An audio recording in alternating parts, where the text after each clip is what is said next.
Makenga kufi te aza. Aleka. Kabiosa. Aleka. Bogosila. Bogosila. Bo traître yo. Bo ngala traître te la bula mboka na ngamutu mda. Mboka nini? Na Rwanda. Naza Congolais na obundela Congo. Wa Congolais te. Naza Congolais. Naza Congolais te. Naza Congolais.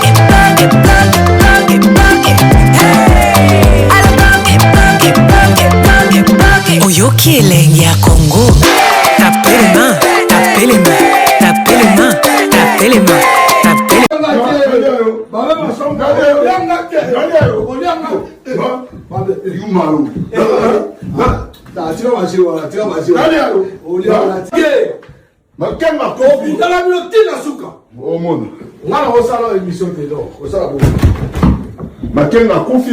Makenga kufi te aza. Aleka. Kabiosa. Aleka. Bogosila. Bogosila. Bo traître yo. Bo ngala traître te la bula mboka na ngamutu mda. Mboka nini? Na Rwanda. Naza Congolais na obundela Congo. Wa Congolais te. Naza Congolais. Naza Congolais te. Naza Congolais. Droit de l'eau. Oui. Nous sommes dans un pays de droit. Ami te yo. Et non, te bossa no te. Ngala za awa. Zela na Naza awa olianga te. Olianga te. Yo te wa muno. Olianga te. Na olia yo. Groupe abino na omone équipe. Olia mutu te. Moko. Olia mutu te mon frère. Zela. Olia mutu te dans l'opinion là yo respecter l'opinion des autres. Zela. Donc moi j'ai mon droit. Je suis M23, je resterai M23. La canal. Michel Banda si c'est Bima. Bima na osimbona. Gloria. Omona. Bima na osimbona nzoto Bima. Gloria, ozomona. Wala ka petro oyo muto oyo. Na bunda na Congo na ndenge na bunda. Tana kota ke combattant mutakinda na yo. Jengo na ngata. Na ngata. Ozalaki na combat. Ngai na chef na combat azati. Naza combattant tout est. C'est bon. Comment dit bino voilà bino tout. Boketu.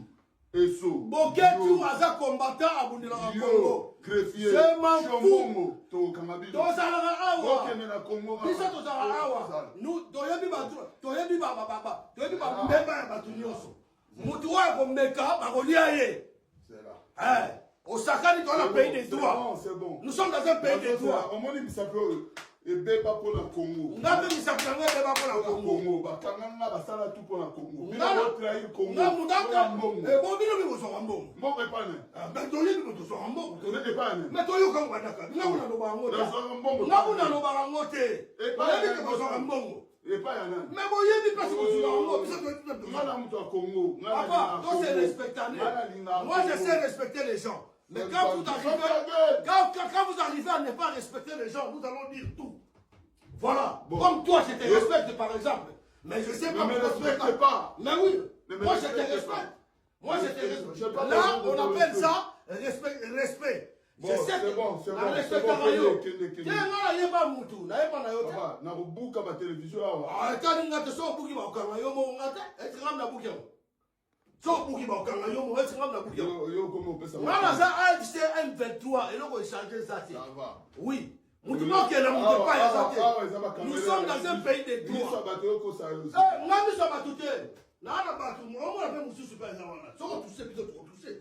Ça va, ça. Oui, nous sommes pas dans le second touché. Bataillon au Joualo Calamine. Bataillon Wapi, bataillon française. Bataillon français. Et l'autre côté, Bossala est l'autre. Ça va. Bossala est l'autre côté. Bon, ça va. Papa, Bossala est l'autre. Ça va. Nous avons l'opinion là. Opinion à oui, opinion rwandais, nous sommes des Congolais. Nous avons Rwanda. Nous avons Kisasa, la Côte de Kisasa. Na quitté la Kigali parce que Gombe ça n'a pas. Yo finga Paul Kagame. Ofinga. Oh. Yo finga Kabila te. Ofinga. Bon Félix a finga Paul Kagame te. Na IDPS bo finga te. Félix a finga les images sont là. C'est bon. Bobomi batu, bozala bo se préparer. Bobomi mutu, bo se préparer. Je confirme pas. Je le confirme. N'est-ce pas solo ba? Congolais, Congolais. Quand on a un biso to na souci na esco ba Congolais. Non, yo FRDC so bon matin. FRDC so bon matin. Mais la télé parce que ça on distrace na ngati. Na mona Rwanda. Non salaka Allahu Akbar. Nzambe protéger AFC M23. Elike na biso akufite bilingoma akufite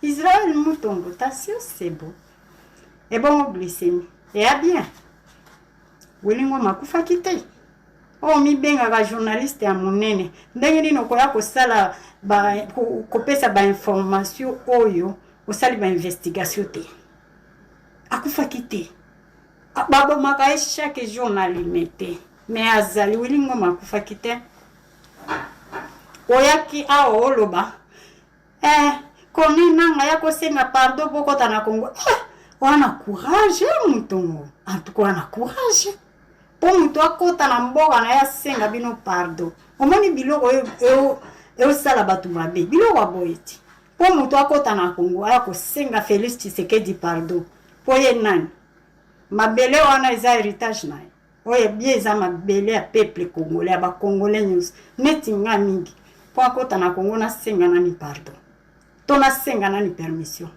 en tout cas luvunu oyebaka mpe bato ta neti nga na ye kosenga moto pardon nalingi nakota na Congo pardon na okota nazaki na Goma epa na biso na okende mpe Katanga na okende mpe Kisasa osala nga eloko te mabele wana eza bino te eza propriétaire privé te biloko oyo bomizwi nde ezosala bato bakimaka bino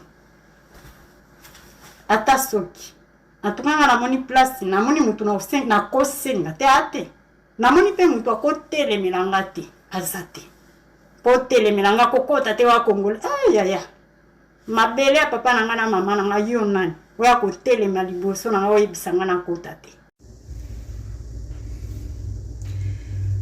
Bonjour les amis. Hier, le 9, et nous avons le 10 février 2026.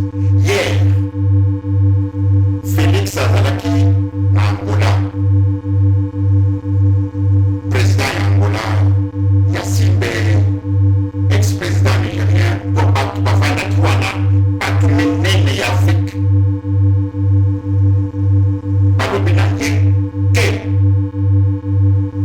C'est un dialogue inter-congolais. Pas congolais, tout. Pas participer.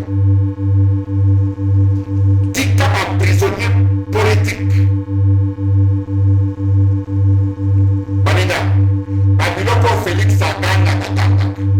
Babiloko Bamekonaye, Bazaliko passé dans ma média, Bazakolo Baloko. Ils ont pas Félix a un sérieux problème. Il est pas allé bien ou bien que nous avons un problème. Félix a un sérieux problème. Et que pour abîmer un problème, on a évité. Bandeko.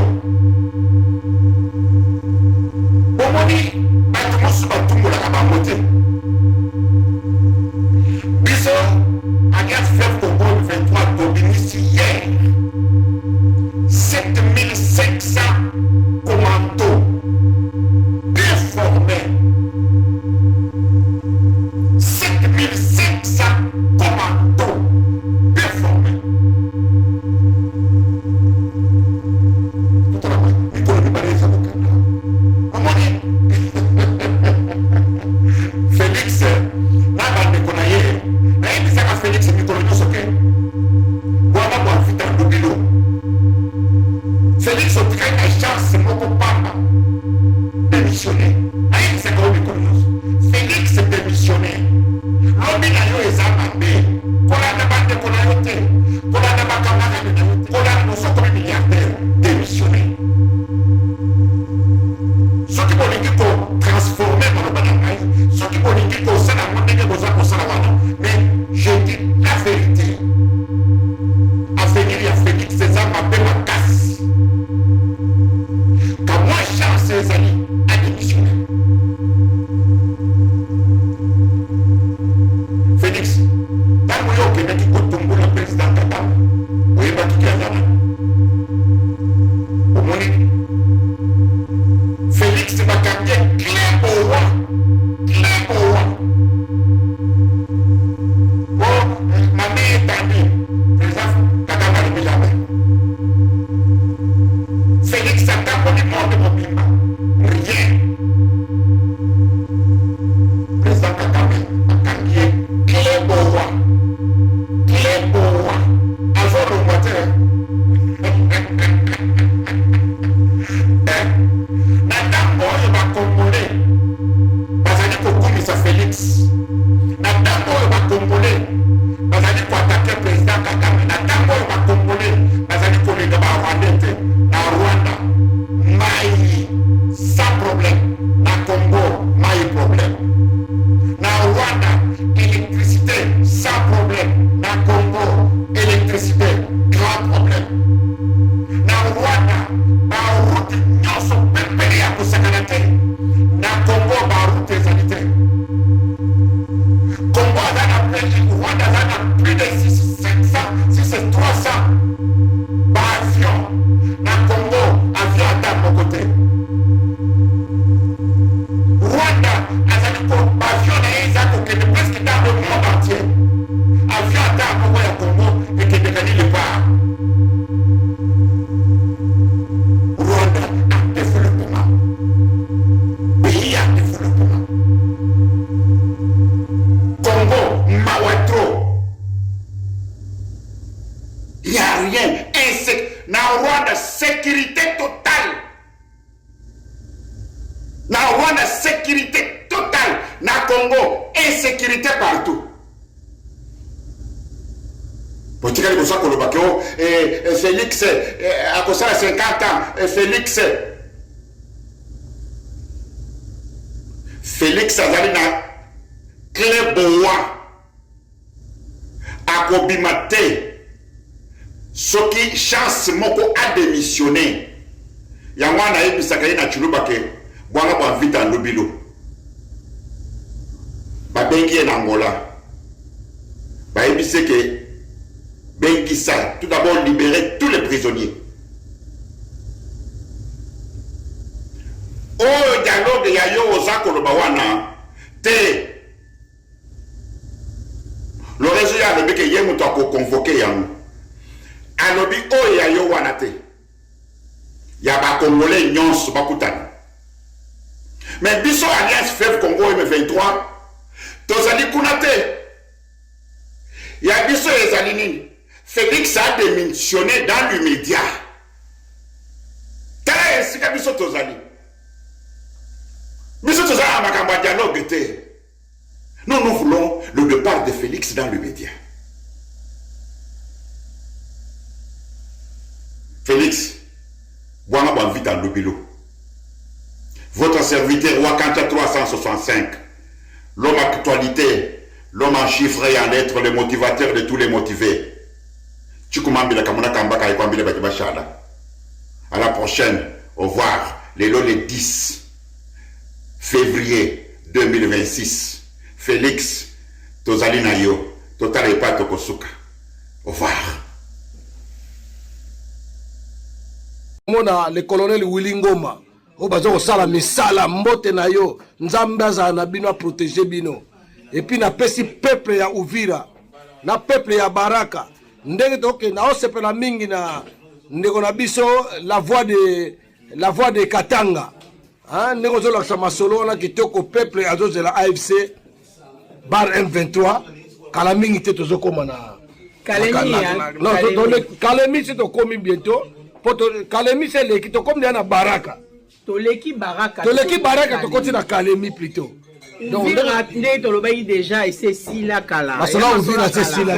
Nous avons dit à maman que nam de Kolanga c'est les unes. Bino Blinka masolo bitumba négociation Blinka parce que tout faut qu'il y ait dialogue, faut qu'il y ait doa. Bino Blinka bitumba. C'est qui négociation. Maman ils ont c'est la négociation, il y a pas de problème, tout ça ouvert mais balobi toi ba panter ba konsola ba panter. Donc je pense que la seule solution est on a toi ba révolutionnaire. Quelquefois bitumba mutolinga bitumba zate mais maman yo za maman muto kitsaka batumité. Blinka bitumba. Peuple congolais na nzela ya yobi kina bitumba ya dégâts collatéraux ba dégâts zalaka. Est-ce que Bozolo Balisolo et Kinshasa, ceux qui maillent, les bêtis, au moins 30 000 personnes. On est bitumba, et à mort. Bon bitumba makala. Il a organisé ba bande nae, ba force de progrès, na ba garde républicaine ya baluba. Ba côté la batu na kati ya prison. Ba boma batu.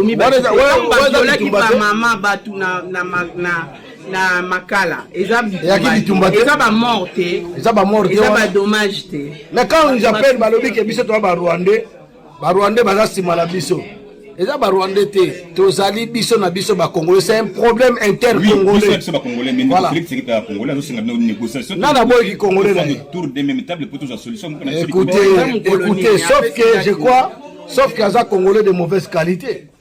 Parce que quelqu'un qui moi je m'en fous qu'il n'est pas président de la République, il est président de la République à démocratiser de Kinshasa.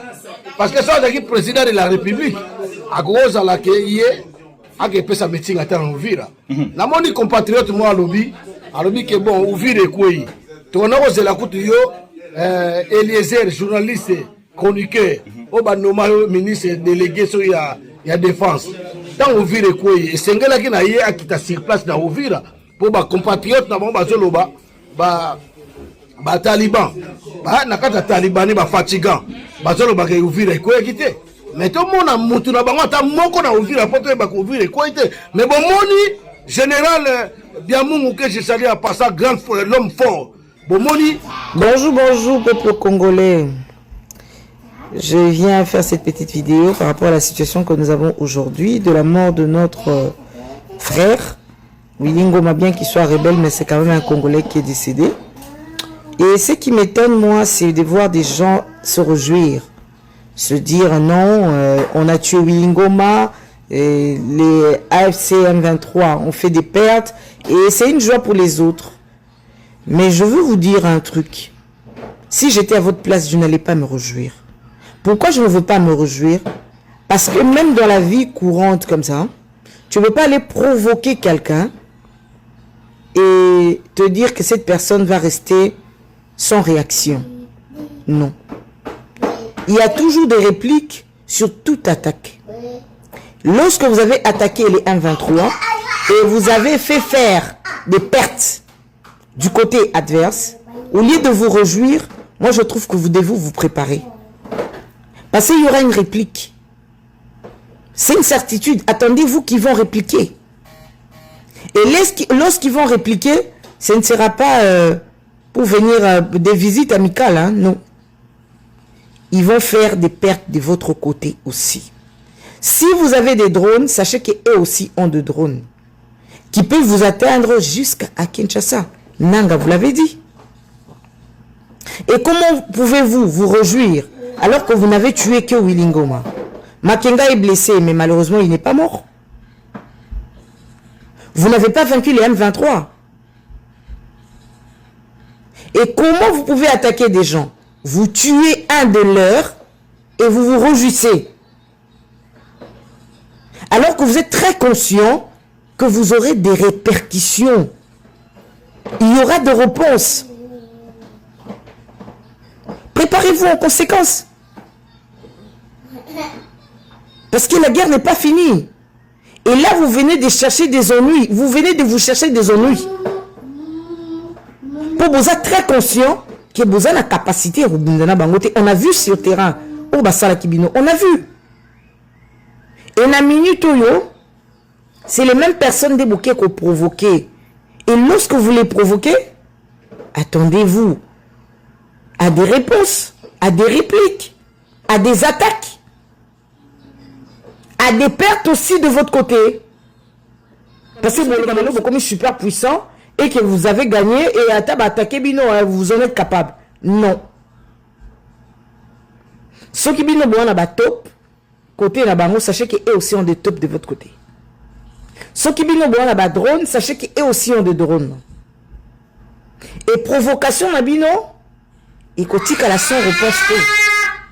Attaque au sali bango, attendez-vous que de votre côté, et cause à la paix pire. Vous mettez la population en insécurité, en danger, parce que sur le lot, balobi batinda ba drone na bango na Kinshasa ba attaquer Bino. Bino kande bo kufate, bo mana ba innocent, bo bani ba dégâts collatéraux.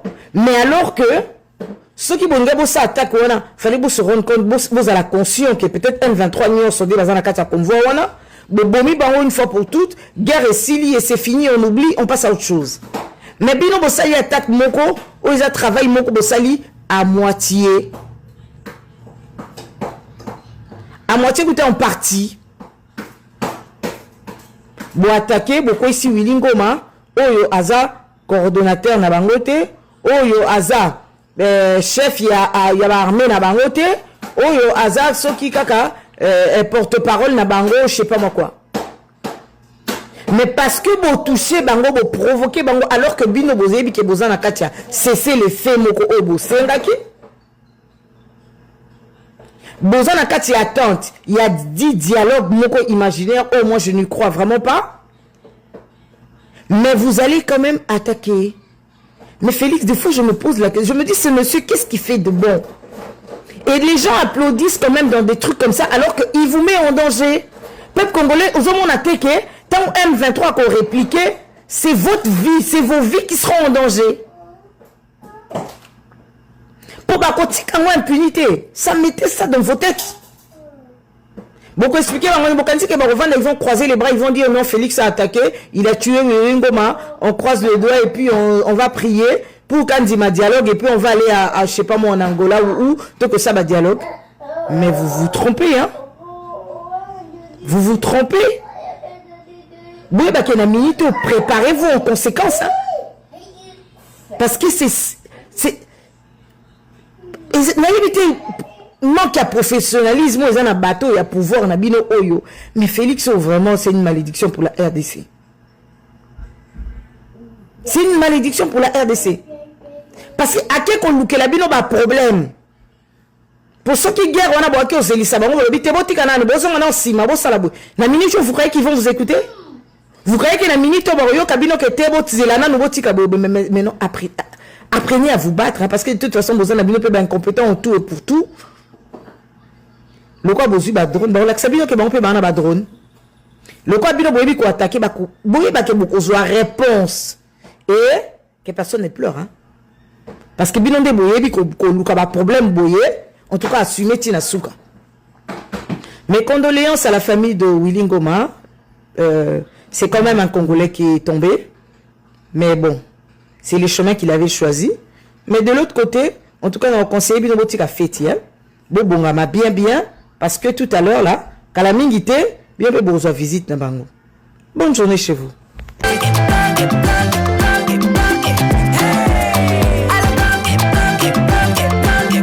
Oyoki elengi ya Congo.